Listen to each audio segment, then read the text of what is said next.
Après, je t'avoue que bon, je sais pas trop si ça se fera, mais ouais, clairement, oui.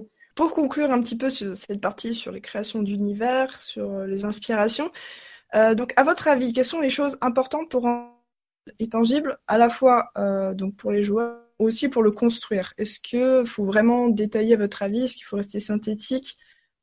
J'aimerais rebondir sur ce qui a été dit avant, du coup, sur le fait d'avoir beaucoup d'annexes, de détails pour vraiment pouvoir s'ancrer dans l'univers.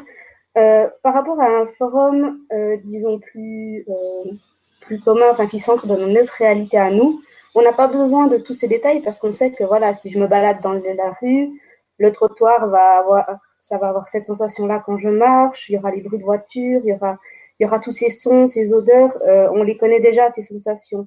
Alors que pour un forum comme le nôtre, qui est plutôt médiéval, on aura besoin de tous ces petits détails qui font le quotidien et qui permettront, une fois qu'ils sont bien intégrés, de pouvoir se concentrer plus sur le ressenti du personnage, ses émotions, son histoire, son évolution, et pas avoir à se dire toutes les 5 secondes, mince, il marche dans quoi là, il est habillé comment, comment est l'endroit, les maisons, tout ça. Enfin, ces détails, il les aura déjà lus, il aura juste à les revoir de temps en temps pour mieux se développer, mais après son personnage, il évoluera dans ce monde comme dans n'importe lequel, je pense. Je suis totalement d'accord. Pour moi, en fait, c'est le gros dilemme qu'on reproche aux fantasy. On leur dit toujours qu'il y a trop d'annexes, que ça prend trop de temps, que machin.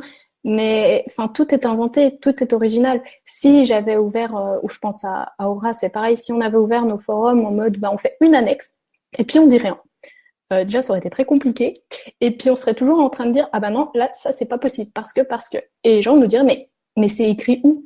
Comment on sait que c'est pas possible? Je vais pas leur répondre, c'est dans ma tête. Parce que personne est dans ma tête. Donc, déjà, de base, pour que les gens savent que c'est possible ou pas, qu'ils puissent savoir si, oui ou non, dans cette époque, ils peuvent faire ça, ils peuvent pas faire ça, on a besoin des annexes. Ensuite, je pense qu'on a besoin des détails parce que c'est ce que je disais plus tôt, pour pouvoir représenter la chose, simplement pour pouvoir la visualiser, on a besoin des détails. Après, pour moi, j'ai fait le choix d'être à la fois développé et à la fois synthétique, mais c'est vrai qu'il y a un minimum de développement à avoir et je pense qu'il y a un minimum d'annexes qui parfois peut être jugé trop, mais il y a un minimum à avoir. Enfin, c'est des univers complètement inventés, donc c'est ce que disait Lemon Tart, pardon. C'est clairement ça. C'est si on leur dit pas, ils vont pas savoir, ils vont se tromper et puis c'est dommage. Donc la base, elle est là forcément parce que c'est des choses qu'ils connaissent pas, quoi. Donc, par exemple, Aura, c'est pour ça que tu as fait ces annexes assez épaisses, qui sont extrêmement intéressantes à lire, parce que bon, moi, je fais partie des gens qui aiment bien lire les annexes, donc je les trouve très bien écrites, d'ailleurs. Donc, est-ce que c'est Ah, aussi ce c'est même souci pour pouvoir vraiment donner cette épaisseur, aussi donner aussi un guide pour le joueur, pour qu'il puisse, effectivement, comme vous l'avez dit, s'imaginer vraiment dans cet univers, vraiment se le représenter? En fait, les annexes d'Arven reflètent un petit peu le processus de construction. Moi, j'en avais besoin déjà en tant que fondatrice pour savoir où je mettais les pieds. J'ai refait l'univers complètement de A à Z. Il fallait que j'ai une base solide à partir de laquelle construire ensuite les évolutions de l'univers, les intrigues, les postes vacants et tout le reste. À partir du moment où moi j'en avais besoin, j'estime que les joueurs en ont besoin encore plus. Eux n'ont pas ce processus d'invention, donc ils ont vraiment besoin de savoir où ils mettent les pieds. Et plus ça avance, plus ça se complexifie. En fait, on en rajoute régulièrement, puisqu'on se rend compte que les gens ont des questions qui reviennent souvent. Pour nous, ça semblait évident, parce qu'on est aux commandes, mais pas forcément pour quelqu'un qui arrive. Je pense que le joueur de médiéval fantastique, c'est un joueur qui sait qu'il va devoir avoir beaucoup d'annexes à lire, qu'il aura sûrement besoin de reprendre sa fiche une ou deux fois parce qu'il y a des choses auxquelles il n'aura pas pensé, qu'il aura sûrement besoin de poser des questions parce que pour lui, ce ne sera pas forcément clair. Je pense que l'inscription sur un forum fantasy est plus longue et plus lente et plus minutieuse que sur un forum basé dans notre réalité. Les joueurs en ont conscience et je pense pas que les annexes les rebutent tant que ça, en fait. Ça leur permet, comme disait Odaya et les Montards tout à l'heure, de construire vraiment leur personnage et de voir ce qu'ils vont pouvoir faire et où ils vont pouvoir aller, même se projeter au niveau de l'évolution de leur perso dans 6 mois, dans un an, etc. J'aimerais justement rebondir sur ce que tu as dit, Aura. Les joueurs de fantasy qui sont habitués à la fantasy le savent. Et justement, enfin, moi, j'aimerais bien qu'on ouvre un peu la fantaisie aux personnes, pardon, qui n'y sont pas habituées. Et c'est vrai que les joueurs qui ne sont pas du tout de la fantaisie, enfin, moi, en tout cas, je l'ai vachement entendu, ils nous disent, ouais, mais j'ai pas envie de lire tout ça. Enfin, c'est pas que j'ai pas envie, c'est que tu commences à en lire une, tu commences à te faire le personnage, et puis t'as d'autres choses qui arrivent, et des fois, comment dire, ça les perturbe un peu, et je pense que c'est juste un truc à prendre en. Enfin, juste aujourd'hui, vous vous réveillez avec une amnésie complète dans un lit. Vous n'allez pas savoir ce qu'elle lit, ce qu'elle drap, ce qu'elle oreiller. Vous n'allez pas savoir ce qu'est une taf. Enfin, vous n'allez pas réussir à vous dire, mais je suis où, je comprends. Et la fantaisie, quand on commence au début, qu'on ne connaît pas, c'est exactement ça. Donc, en fait, les annexes, elles sont nécessaires parce que, bah, comme tu dis, sans ça, en fait, tu peux pas jouer. Et moi, j'adore ce que tu dis quand tu dis que les membres en redemandent. Moi, c'est pareil. J'ai fait un sujet qui dit qu'on peut demander une annexe, un ajout à l'annexe ou une question. Et on me pose des questions. C'est pas des questions générales. Genre, la dernière question que j'ai eue, c'est comment se passe le port d'armes au sein de la capitale et est-ce que du coup, les personnages peuvent avoir plusieurs armes, lesquelles?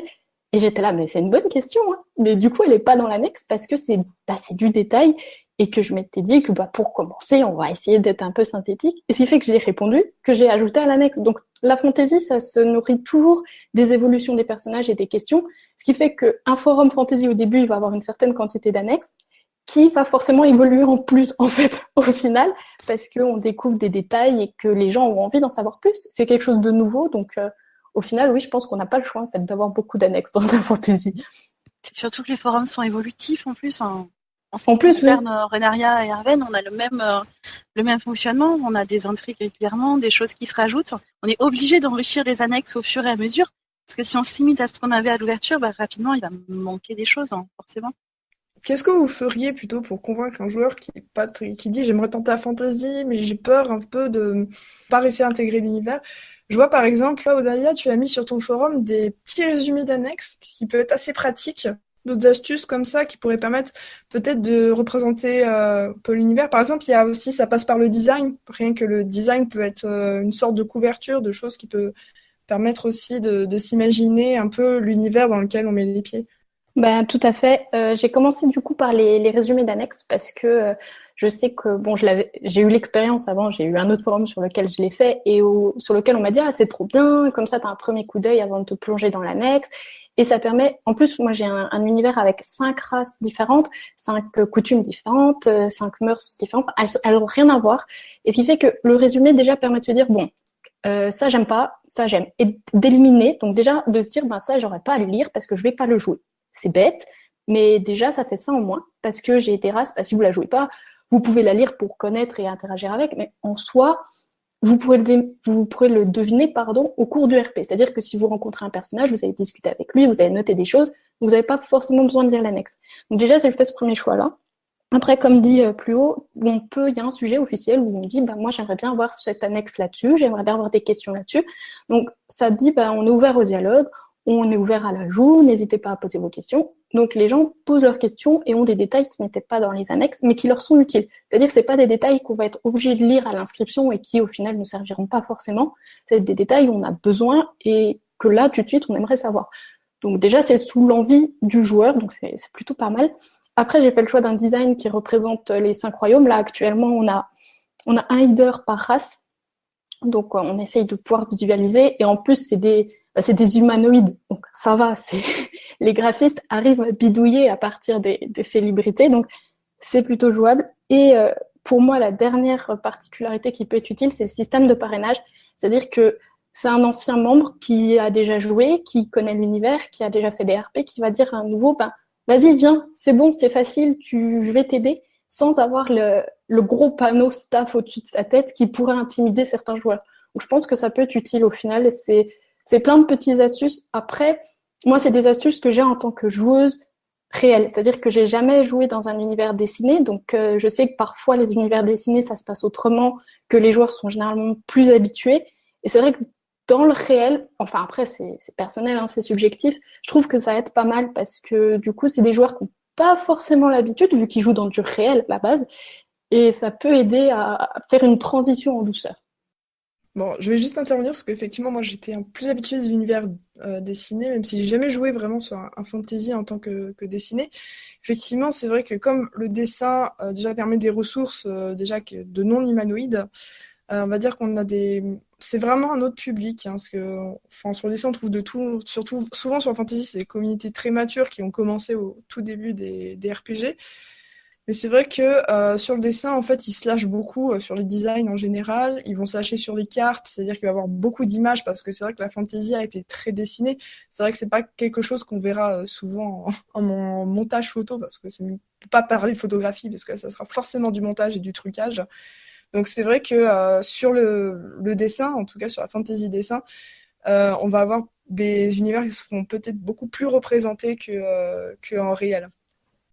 Donc je ne sais pas si par exemple Aura ou Montart ont quelque chose à ajouter dessus en fait. Est-ce que vous-même vous avez des astuces pour vous représenter même enfin, que ce soit au niveau du design, au niveau Moi, je vais rejoindre ce que disait Odaya au niveau du parrainage. C'est vrai que c'est un gros point fort. On a même franchi une étape en l'imposant pour les personnes qui arrivent avec un personnage inventé. Parce que c'est essentiel. Ils ne peuvent pas maîtriser l'univers directement du premier coup. Donc c'est vrai que le parrainage les aide beaucoup à ce niveau-là. On n'a pas de résumé d'annexe, comme ce qui peut se faire sur le forum de Daya, mais on a, qui vont arriver d'ailleurs à la prochaine match dans 2 jours, qui ont été rédigés par les Montart, des guides du débutant, les groupes par groupe en fait. En fonction de la profession que tu envisages, bah voilà, il faut que tu lises telle annexe et telle annexe. Par contre, les autres, c'est pas grave, tu les liras plus tard. On a vraiment recensé les liens des choses importantes à savoir en fonction de ce que les joueurs ont envie de créer comme personnage. Après, on a bien sûr une FAQ où les gens on compile en fait les réponses aux questions qui n'ont pas forcément besoin d'être dans les annexes. On a eu un souci récemment avec la FAQ puisqu'on a dépassé la limite de caractère autorisée par forum actif. La FAQ qu'on passe en voilà. Je me rappelle de ce moment où mes modos sont venus me voir en me disant « On a un petit problème !» Ça a dû être très drôle. Ouais, bah s'en est suivi un tri intensif de la FAQ pour voir ce qu'on pouvait basculer. On a créé quelques annexes en plus à ce moment-là parce qu'on n'avait pas le choix. C'était aussi un des éléments qui nous ont forcé à créer les descriptifs détaillés de chaque duché. Comme tu le disais pour tes 5 races, nous on a 10 points d'origine différents, donc des cultures très différentes. Et on a détaillé l'architecture, les vêtements, les rites funéraires, les coutumes de mariage, tout ce genre de choses qui vont permettre aux gens de voir ce qu'ils ont envie aussi de jouer. S'ils veulent jouer une femme émancipée, par exemple, bah, le choix va se limiter à 2 ou 3 endroits. C'est vraiment un outil pour aider les gens à créer leur perso. Après, tu parlais des cartes tout à l'heure. On a une carte dessinée qui a été réalisée par une de nos membres. Ça lui a pris des mois. Mais on a une carte interactive avec calcul des distances, etc. Et ça aussi, ça aide beaucoup les gens. Tout à l'heure, vous parlez un petit peu de JDR et tout ça. Donc, est-ce que JDR est une inspiration, donc c'est la question que je pose à vous toutes, une inspiration pour les events en fait? Est-ce que par exemple pour vous, la fantasy, ça s'anime d'une manière différente? Est-ce que s'inspirer du JDR, c'est utile? Est-ce que ça permet vraiment aux joueurs de mieux se représenter, enfin l'event en tout cas, ou du moins d'avoir une intrigue peut-être un peu plus passionnante grâce aux techniques JDR? Le jeu de rôle, quand tu dis JDR, c'est le jeu de rôle sur table? Oui, jeu de rôle sur table. Oh, d'accord. Je suis rôliste sur table depuis longtemps. Effectivement, la manière dont j'anime mes intrigues peut tirer des éléments du jeu de rôle, effectivement. Sachant qu'on a un système de jeu de rôle sur table parallèle au forum. On a déjà mené des parties comme ça à l'aide d'un site internet qui s'appelle Roll20, qui est vraiment jouer nos joueurs comme ça dans des parties JDR. Et là, pour la match qui arrive là dans 2 jours, on a effectivement une campagne qui aura lieu sur 2 mois avec des parties régulières et qui permettra de découvrir des éléments de l'univers qui serviront pour l'intrigue. Je ne sais pas si tu fais ça de ton côté, Odaya? Non. Non, en fait, bon, pour l'anecdote, je suis depuis hier fondatrice de 4 forums, donc ce qui fait que j'ai en plus des études assez prenantes dans le métier de la santé, donc c'est vrai que pour moi, c'est un peu compliqué de tout gérer. J'aimerais beaucoup parce que j'adore le JDR, mais pour le moment, j'essaye d'être raisonnable. C'est compliqué, mais je vais y arriver. C'est vrai que je m'inspire du JDR parce que de base, on a un système de compétences. Parce que je trouve que quand on est dans un univers où on peut se taper dessus, enfin, le système de compétences est nécessaire. Sinon, comment je sais que je mets la patate à l'autre ou pas et que je le bats? Donc, on a un système de compétences qui, donc, forcément vient du JDR. Après, il est beaucoup plus simple, c'est-à-dire que je crois qu'on a que 5 ou 6 compétences par personnage. On a 3 classes différentes de compétences avec 2, 4, oui, c'est ça, entre 4 et 5. Donc, en gros, en max, on a une quinzaine de compétences, grand maximum, alors qu'en JDR, ça peut aller beaucoup plus loin. Et c'est vrai que c'est une base qui, pour moi, a été, enfin, c'était normal de partir avec ça. Je me voyais pas commencer un univers fantasy sans. Après, au niveau des events, alors, à la toute base, je m'étais dit, on va faire un système totalement participatif où les membres viendront de même. Alors, le problème, c'est que ça peut pas marcher parce que c'est un univers complètement inventé. C'est un peu normal qu'ils aient un peu plus de mal que moi à naviguer dedans, avoir les possibilités. Donc, on est revenu à un mode de jeu plus MJ, donc avec des events réguliers, un maître du jeu qui met en place des péripéties, mais on est toujours ouverte aux propositions. Je vois récemment, là, on a lancé une mission. On a lancé une mission avec plusieurs personnages et il y a un des personnages il y a même 2 des personnages qui m'ont dit, ouais, pendant cette mission, je pourrais faire ça. Il y a un autre qui m'a dit, j'aimerais bien une sous-mission à faire pendant. Et j'ai dit, pas de problème. Et du coup, le MJ s'est arrangé pour que ça se passe. Donc, au final, le JDR, pour moi, c'est pas qu'il est indispensable parce que je pense que des fantaisies marchent très bien sans, mais en tant que fondatrice, je me verrais pas faire sans parce que je trouve que c'est aussi un repère en fait. Même si les autres formes ne marchent pas en mode jeu de rôle papier, il y a quand même un compte PNJ qui va mettre en place le sujet, un compte PNJ qui va mettre les péripéties, qui va dire là il se passe ça, là il se passe ça, et qui va conclure. Donc même si les autres joueurs ne savent pas que c'est quand même une base de JDR, ça reste pour moi du GDR et je pense que c'est une référence qu'on a tous, sans même savoir d'où ça vient, c'est une référence qu'on a tous avec quelqu'un qui, pas dirige le jeu parce que j'aime pas ce mot, mais qui met qui met un cadre et qui assure un écoulement, je sais pas comment dire, mais il y a des étapes qui vont se passer quoi qu'il arrive, même s'il n'y a pas énormément de participation, qu'il y aura quelque chose qui va se passer. Donc du coup, dans de la fantasy, ça permet de mettre une référence, je pense, au-delà même d'animer le jeu. Ça permet de rassurer les joueurs et d'avoir quelque chose qu'ils connaissent au final, en fait. Donc pour moi, oui. Je suis assez d'accord avec ça. On fait un peu la même chose de notre côté. On a des intrigues tout le temps, quasiment en permanence. Il y a une intrigue ouverte. On est 4 staffiennes différentes, donc on a chacune notre manière d'animer. Et c'est vrai qu'on a des passages réguliers. Nos joueurs le savent. Toutes les semaines, ça avance. Et je pense qu'ils l'attendent quelque part. Ils attendent le passage du MJ pour savoir où ils vont aller ensuite. Il y a cette espèce d'anticipation qui les implique encore plus et ça leur donne envie de participer, de faire avancer l'intrigue aussi à leur niveau en fait. Donc ça les motive plus, je trouve. Je sais pas ce que t'en penses, d'ailleurs. Oui, et puis si je peux rebondir, les joueurs, une fois qu'ils sont un petit peu habitués à ce mode de fonctionnement, ils savent aussi que ils peuvent prendre des initiatives et puis ils savent surtout qu'ils peuvent venir nous demander, voilà, j'ai envie de faire ça, que ce soit dans une intrigue ou hors intrigue d'ailleurs. S'ils ont envie de faire quelque chose qui peut impacter le forum, on est tout à fait ouverte à ça et du coup ils viennent demander, parfois on intervient avec les MJ même hors intrigue s'il y a besoin d'une intervention particulière par rapport par exemple on a des têtes couronnées sur le forum, enfin les ducs, les duchesses, leurs choix peuvent avoir quand même un plus grand impact que les gens du peuple par exemple. Et s'ils ont envie de prendre une grosse décision qui va impacter tout leur duché, ils peuvent venir vers nous, puis nous, on peut intervenir si besoin. Et je pense que ça, une fois qu'ils sont habitués à ce système-là, ça leur permet vraiment de s'éclater, quoi. Il y en a beaucoup qui partent un peu dans tous les sens. Et tu parlais d'un cadre tout à l'heure, et je pense que c'est vraiment ça. On leur donne le cadre, et après, eux, ils font un peu ce qu'ils veulent dedans. Et vraiment, ils s'amusent, et ils savent que la semaine suivante, le MJ va relancer l'intrigue et ils repartiront sur une nouvelle base et puis ils pourront continuer leur délire et franchement c'est juste, c'est génial à voir et puis surtout à participer aussi. Ouais, bon, moi, je vais rebondir aussi parce que je suis assez d'accord que, par exemple, par rapport à ce que disait Oudaya, que c'est un cadre que on est habitué de manière un peu implicite. Rien que, par exemple, s'il y a des gens qui jouent aux jeux vidéo, qui va jouer justement au genre RPG, donc jeux vidéo, il va avoir des quêtes annexes, on peut faire des chemins, mais l'histoire suit la même chose.